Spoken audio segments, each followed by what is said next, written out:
대한민국과 토트넘의 심장과도 같았던 손흥민 선수가 왜 갑자기 LA로 향했을까요? 결국 손흥민 주변에는 언제나 좋은 팀워크가 만들어지고요. 개인의 영광보다는 팀의 성공이 우선시되는 문화가 자리 잡았습니다. 이게 바로 그의 리더십이 팀 전체의 승리를 이끄는 팀이라는 증거입니다. 이런 리더십을 지난주 축구계가 들썩였었죠. 대한민국과 토트넘의 심장과도 같았던 손흥민 선수가 새로운 도전을 위해 미국 LAFC로 이적했다는 소식이었습니다. 토트넘에서 10년을 뛰면서 프리미어리그 득점왕 그리고 127골이라는 전설을 썼던 그가 왜 갑자기 LA로 향했을까요? 이적료 2천만 파운드가 넘는 이 대형 계약 뒤에는 우리가 모르는 이야기들도 있습니다. 오늘은 완장이 채워준 리더가 아니라 마음으로 팀을 이끄는 주장 손흥민의 리더십에 대해서 알아보겠습니다.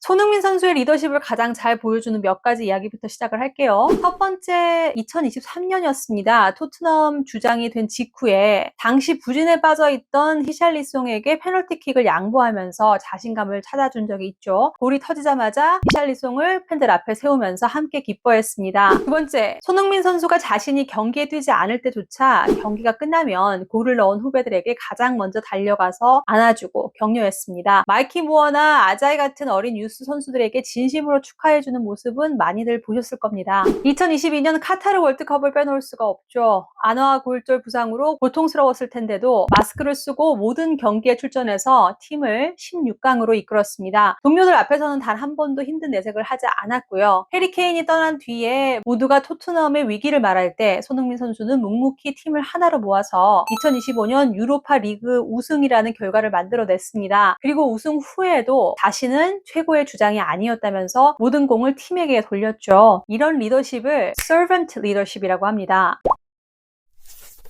servant leadership은 1970년 로버트 그린리프가 처음 소개한 개념이고요. 간단히 말해서 섬기는 리더십입니다. 리더가 권위를 내세우는 대신 팀원의 성장을 돕고 그들의 필요를 먼저 채워주는 방식이죠. 사람들은 보통 리더십이라고 하면 카리스마나 화려한 언변, 강한 통솔력 같은 것들을 먼저 떠올리는데요. 많은 연구들에 따르면 servant leadership은 카리스마형 리더보다 외형적 강렬함은 덜할 수 있지만 구성원이 따르고 싶어서 따르게 만드는 강력한 내적 동기를 제공한다는 점에서 오히려 더 지속적이고 깊은 영향력을 발휘합니다. 손흥민 선수는 이 철학을 매우 잘 보여주고 있습니다. 특히 아시아 선수나 새로 팀에 합류한 외국인 선수들에게는 더욱 각별하게 했는데요. 과거 토트넘에 일본 선수 미나미노 다쿠미가 있을 때 그를 위해서 일본어로 간단한 인사를 배워서 먼저 다가갔다는 일화도 유명합니다. 이게 바로 servant leadership의 핵심이죠. 상대방이 편안함을 느끼도록 먼저 다가가서 배려하는 것입니다. 물론 비판이 없었던 것은 아니에요. 한 토트넘 출신 선수는 손흥민 선수에게 리더십이 없다고 말하기도 했어요. 하지만 이런 비판은 대부분 소리치고 지시하는 리더십을 기대하기 때문인데 손흥민의 방식은 고함을 치는 대신 행동으로 보여주고 모범이 되는 리더십이죠.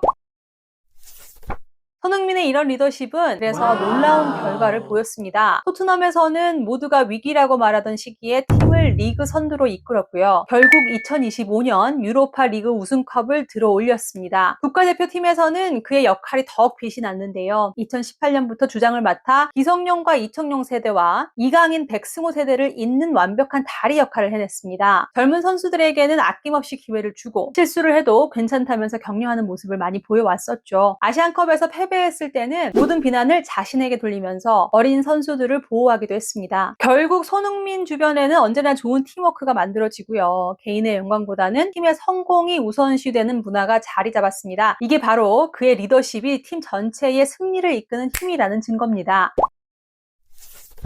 어떻게 그런 리더십을 갖게 됐을까요? 일단 그의 아버지인 손흥정 감독을 통해서 축구보다 사람이 먼저라고 어릴 때부터 인성과 헌신을 가장 중요하게 배웠다고 합니다. 2008년 불과 16살의 나이에 혼자서 독일로 떠나 함부르크 유소년 팀에서 겪었던 외로움과 도전은 손흥민을 더욱 겸손하고 단단하게 만들었다고 많은 인터뷰에서 이야기하기도 했습니다. 특히 2015년 토트넘에 처음 입단했을 때 손흥민 선수가 23살이었지만 이미 그때부터 후배들을 챙기고 팀의 화합을 이끄는 모습을 보였습니다. 해리 케인과 델리 알리 사이에 미묘한 긴장감이 흐를 때도 손흥민이 그 중간에서 중재자 역할을 했다는 것은 잘 알려져 있죠.